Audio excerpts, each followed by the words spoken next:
Greetings. Hey guys, back again with another video tonight. Coming at you today from Ecclesiastes chapter 1, verses 2 and 3. It says this: absolute futility, says the teacher. Absolute futility. Everything is futile. What does a person gain for all of his efforts that he labors under the sun? Guys, I want to tell you something tonight that is that we need, especially as Christians, because we often think of worldly things, right, over heavenly things a lot of the time, right?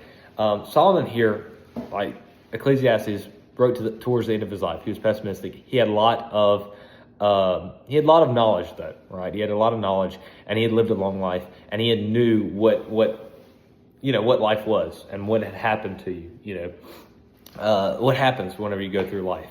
And here in Ecclesiastes chapter 1, he said everything is futile. That means everything is worthless, right? He's basically saying whatever you do, it's not going to change anything. It's not going to change. And later in chapter 1, I've preached on it before, it's on the channel.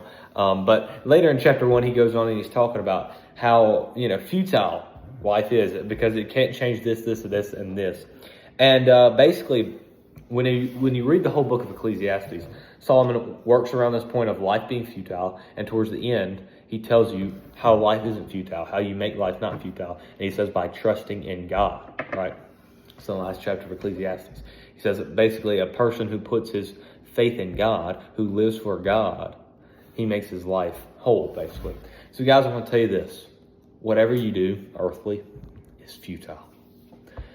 It doesn't matter how good you are at sports. It doesn't matter how good you are at this or that, or how much knowledge you have, or whatever it is, whatever you gain on the sun, how rich you are, how wealthy, and all these things. Those don't matter. They're futile because you're not going to be able to change anything, right? You're going to die just the same as I'm going to die, right? And that's it. That's the truth. So it's futile in a sense because you're not going to change anything. It's going to keep the course of life the same. And so what I'm telling you tonight is don't worry so much about earthly things. Don't worry so much about how much money you have or how many girls you can chase or how good you can be at a sport or whatever it is. What I'm telling you tonight, worry about God. Chase after God, not after earthly things, not after worldly things. Chase after heavenly things. Yeah, guys, that's what I want to share with you tonight. Chase after heavenly things. Biblical Iceberg is out. Go watch that. Besides that, I love you guys. God bless. And as always, deuces.